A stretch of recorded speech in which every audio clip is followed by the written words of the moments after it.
At 2:18 p.m. on May 5, 1939, the air over Chongqing turned black with approaching aircraft. Sirens screamed across the hills of the Sichuan basin. But for many civilians, there was nowhere left to run. The city had already been bombed so many times that people no longer counted days. They counted survivals. A terrifying question hung in the air. How long can ordinary people live under fire, year after year, with no end in sight? Children clutched their mothers' hands as the ground began to shake. Elderly men leaned against stone walls, whispering prayers. Smoke rose like a second sky above the city. What made Chongqing different from other bombed cities was not just the destruction, but the length of suffering. This was not one night of terror. This was a campaign that lasted 4 years. For civilians trapped in the mountain city, the sound of engines became the sound of fate. Some rushed toward caves carved into hillsides. Others crowded into underground shelters with little air and less light. Many had already lost homes, relatives, and hope. One survivor later recalled, "The earth shook as if it wanted to swallow us, and the sky burned like it was angry with humanity." The bombing did not target only factories or roads. Markets, schools, and neighborhoods were struck again and again. Firestorms consumed wooden houses. Rivers filled with ash. The smell of smoke became part of daily life. Each raid forced people to choose between fear above ground and suffocation below. Yet the most shocking truth is this: the people of Chongqing did not flee their city. They stayed. They worked during the day and hid at night. They buried the dead in the morning and rebuilt in the afternoon. Life continued in the shadow of falling bombs. This was not a story of soldiers on battlefields. This was the story of civilians who became unwilling witnesses to modern air warfare. Their struggle was silent, their courage unseen by the world for decades. The Chongqing bombing campaign remains one of the longest and most brutal air assaults on a civilian population in history. And as the smoke rose over the Sichuan basin, a city refused to disappear. Its people learned to live underground, to listen for sirens, and to survive inside fear itself. What happened in Chongqing was not only destruction, it was endurance, written into stone and memory. And to understand how this nightmare began, we must step back to the moment when war reached the skies over China. Which brings us directly into the historical background of why Chongqing became a target. By 1938, the war between China and Japan had already spread across much of eastern China. Major cities had fallen, and millions of civilians were displaced. Chongqing, located deep in the Sichuan basin and protected by mountains and rivers, became a temporary capital and a symbol of resistance for the Chinese government. This decision turned a quiet inland city into a strategic and symbolic target. The geography of Chongqing made it both a refuge and a trap. Surrounded by steep hills and fog-covered valleys, the city was difficult to reach by land, but visible from the air.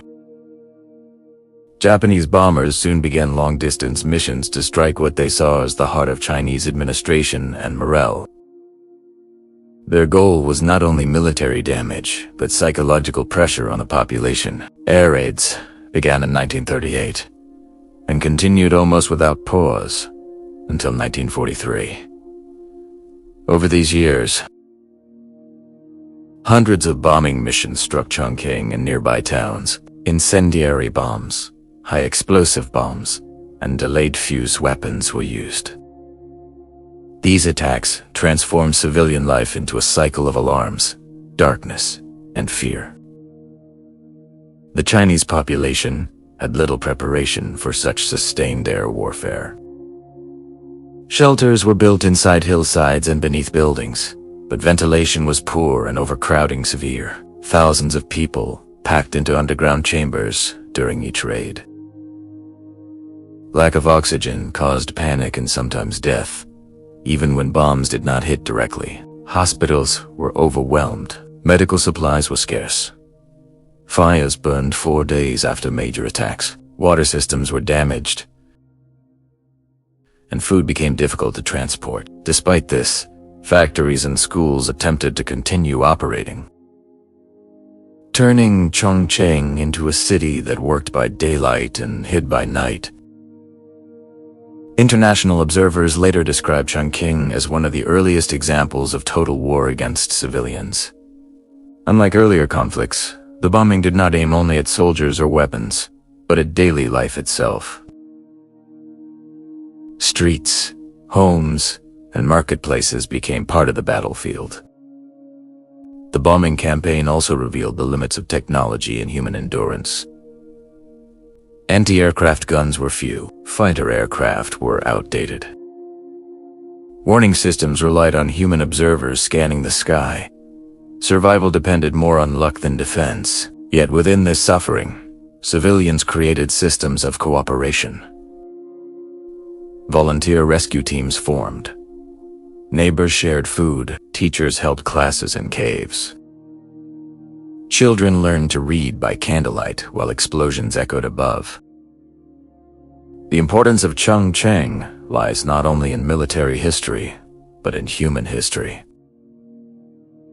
It showed what happens when war reaches ordinary people for years without rest.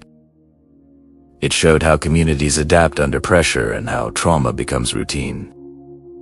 As the attacks intensified, Chongqing became a living experiment of survival under constant threat. The story of this city is not one of victory or defeat, but of persistence in the face of destruction. From this background of fire, fear, and endurance, the main story of daily life under the bombing campaign begins, revealing step by step how civilians face technology, loss, and impossible choices in the skies over Chongqing. From the moment Chongqing became a target, daily life turned into a sequence of alarms and ashes. At 3:40 p.m. on June 11, 1939, spotters on nearby hills reported dark shapes crossing the clouds. Within minutes, sirens howled across the riverbanks. Shopkeepers abandoned stalls. Students dropped books, and entire streets rushed toward hillside caves and underground shelters carved from stone. Inside those shelters, heat and fear pressed together. People sat shoulder to shoulder, barely able to breathe. Candles flickered, casting shadows on sweating faces. Above them, the sky thundered. Bombs struck bridges, warehouses, and crowded neighborhoods. Fire rolled across wooden roofs like waves. The city learned a new rhythm. Silence between explosions, screams after impact, then the long wait for the all-clear. The raids did not come once or twice. They returned week after week, month after month. By 1940, civilians could recognize aircraft engines by sound. Some said they could tell the size of a bomb by how the ground trembled. Survival became a strange kind of skill. Rescue teams formed from ordinary citizens. When bombs fell, these volunteers ran toward smoke instead of away from it.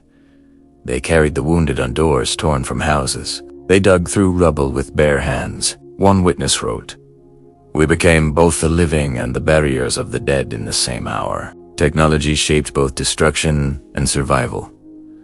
High explosive bombs shattered hillsides. Incendiary bombs created firestorms that raced through narrow streets. Anti-aircraft guns fired blindly into the clouds. Searchlights swept the night sky like trembling fingers. But Chongqing's defenses were weak compared to the scale of attack. Warning systems relied on human observers and bells. Shelters were often too small for the crowds that rushed inside. The shelters themselves became battlegrounds against suffocation. Many had only one entrance and little ventilation. Panic spread faster than smoke. On several nights, people collapsed from lack of oxygen before bombs even reached the ground. Survivors later said the shelters were safer than the streets, yet sometimes deadlier than the sky. Children grew up knowing no other normal. Schools moved into caves. Lessons were taught between raids. Teachers wrote on stone walls with chalk while explosions echoed above. One teacher reportedly told her students, "If the sky falls, we will still read." These words spread through the shelters, repeated as a promise and a shield against fear. Markets reopened every morning among ruins. Food was scarce. Water had to be carried from distant pumps. People cooked with broken furniture. Yet life refused to stop. Weddings were held in shelters.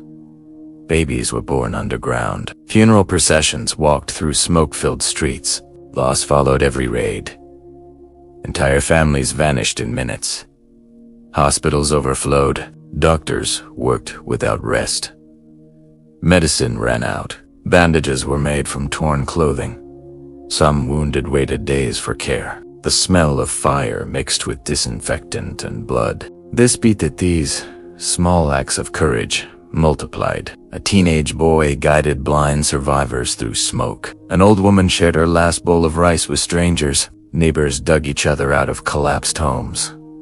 No medals were given. Survival itself became the only reward. By 1941, the bombing campaign had reached its most relentless phase. Raids came both day and night. People stopped unpacking their belongings because they knew they would flee again. Homes were rebuilt with weak materials, only to be destroyed again. Streets became maps of craters. International journalists who visited described Chongqing as a city that lived between earth and sky, always waiting for the next shadow.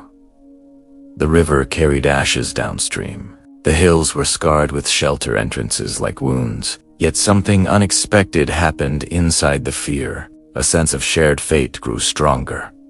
Rich and poor crowded into the same caves. Officials and workers slept on the same stone floors. Titles disappeared. Hunger made everyone equal. The city did not collapse. It adapted. Shelter systems improved slightly. Evacuation drills became routine. People memorized escape paths. Children learned to move silently in the dark. The sound of sirens became part of language. Every raid tested the same question: how much can civilians endure before breaking? And every raid produced the same answer: one more night. This long struggle reached its most painful turning point during one of the deadliest air raids of the campaign, when the sky over Chongqing seemed to fall all at once, pushing the city toward its moment of climax and forcing its people to confront the cost of survival itself. At 4:05 p.m. on June 5, 1941, the sirens began again, but this time, the sound felt different. Louder, longer, more urgent. Aircraft filled the clouds above Chongqing, in numbers not seen before. Families rushed toward the largest shelters near the river and hillsides. Thousands poured into underground chambers within minutes. Inside one major shelter, the air turned hot and heavy almost immediately. The entrance was blocked by crowds pushing inward. Outside, bombs began to fall. The ground shook so violently that dust rained from the ceiling. Lights went out. Darkness swallowed the room. Panic spread faster than fire. People screamed for children. Children cried for parents. The shelter, meant to protect, became a prison of fear. Oxygen thinned. Bodies pressed closer. Some fainted. Others clawed toward the entrance that could no longer be reached. Above ground, the city burned. Incendiary bombs ignited neighborhoods. High-explosive bombs collapsed streets. Rescue teams tried to reach blocked shelter entrances, but fires cut off access. The sky glowed red through smoke. For hours, no one could enter or leave. When the bombing finally stopped, silence did not bring relief. Inside several shelters, hundreds had suffocated. The survivors emerged into streets covered with ash and bodies. That day became one of the darkest moments in Chongqing's history. The tragedy shocked the entire city. It exposed the limits of underground survival. It forced changes. Ventilation systems were redesigned. New exits were built. Crowd control rules were introduced. Shelters became safer, though never truly safe. But the deeper lesson was not only technical. It was human. The people realized that survival required order, cooperation, and shared responsibility. From that point, shelter leaders were chosen. Evacuation plans were practiced. Panic was treated as an enemy, as dangerous as bombs. The bombing campaign did not end immediately. Raids continued into 1942 and 1943, but their intensity slowly declined. The skies grew quieter. Sirens sounded less often. The city remained scarred, but breathing became easier. When the last major raids stopped, Chongqing looked like a wounded giant. Hillsides were hollowed with caves. Streets were rebuilt with debris. Entire districts had vanished, yet markets reopened. Schools returned to daylight. Children played again under open skies. No victory parade marked the end of the suffering. There were only lists of the dead and memories of nights without sleep. Historians later wrote that Chongqing endured one of the longest sustained bombing campaigns against civilians in modern history. The people did not defeat aircraft or bombs. They defeated despair. Their lesson was simple and heavy, that endurance can outlast terror, but never without cost. Technology had turned the sky into a weapon, but humanity had turned community into defense. The experience reshaped civil defense planning and international awareness of air warfare's impact on civilians. It became evidence that wars no longer belonged only to soldiers. Homes, children, and markets had become front lines. In the end, Chongqing did not stand because it was strong in weapons. It stood because people refused to disappear. They learned to live underground, to rebuild after fire, and to mourn without surrender. The resolution of this story is not found in triumph, but in survival itself. A city learned how to breathe in smoke, how to walk through ruins, and how to remain human under falling skies. And from these ashes came a warning to the future, that when war targets civilians, history is written not only in battles, but in shelters, hospitals, and silent courage. From this painful climax and hard-won endurance, we move toward the final reflection on what Chongqing's suffering teaches the world about memory, humanity, and the cost of war. The story of Chongqing during the Japanese bombing campaign is a powerful testament to human endurance. For years, civilians lived in constant fear, hearing the roar of aircraft engines above and feeling the tremors of bombs below. Yet, despite unrelenting destruction, they did not abandon their homes or their city. Instead, they adapted, creating underground shelters, reorganizing neighborhoods, and building communities amid smoke and ruin. Life in Chongqing during the air raids was a daily exercise in courage. Children learned to study in caves lit by flickering candles. Families shared their last scraps of food. Volunteers risked their lives to rescue the wounded and carry the dead. These were ordinary people doing extraordinary things, not for glory, but simply to survive, to protect one another, and to maintain hope when the sky itself seemed intent on annihilation. The campaign also revealed the deep human cost of modern warfare. Entire districts vanished overnight. Thousands lost their lives, and countless more were scarred by trauma and grief. Yet, from this suffering emerged lessons that go beyond military history. Endurance, cooperation, and solidarity became as vital as any defensive technology. Survival depended not on guns or planes, but on the strength of communities, the courage to act amid chaos, and the resilience to face despair without surrender. Chongqing's experience is a reminder that civilians often bear the heaviest burden in war. It shows the profound capacity of human beings to adapt, to resist, and to preserve life, even in the most extreme conditions. The story of the people living underground, of children learning by candlelight, and of neighbors saving neighbors, is not one of victory over an enemy, but of victory over fear itself. I've just said what's recorded in history. You should find out the real truth yourself. We have written the sources from which we got this story in the description of this video. And we have always been and will be supporters of the oppressed, regardless of their color, race, or country. This world and its creator are also with the oppressed. If you found this story moving, like and comment your thoughts below. Subscribe for more. forgotten World War II stories that reveal untold truths and honor civilians who endured unimaginable suffering. See you in the next WW2 story.